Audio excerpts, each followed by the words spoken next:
fair to say over the last 3 years, sentiment towards India has softened. It's been it's dampened over the last couple of years in particular. I think last year's elections were a pivotal moment for, I suppose, business sentiments towards India. So there was a lot of euphoria 12 months ago with the elections and what it will mean for the UK investor going into India.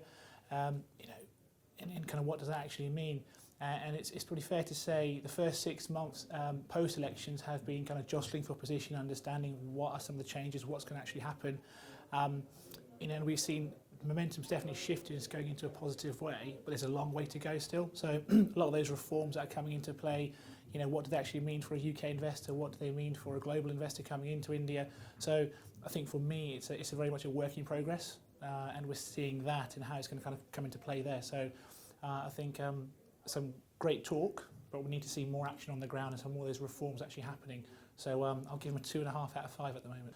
I think the UK elections is, the point that everyone's raised today in the conclave so far. I think foreign investors want certainty, and the level of uncertainty that we've actually got with the elections around the corner, it is concerning with that. So be that from an Indian wealth perspective or be that from a global wealth perspective, I think no matter where we go, and I'm not a good betting person, but we're going to be at a point where we're not going to have a clear majority coming into play.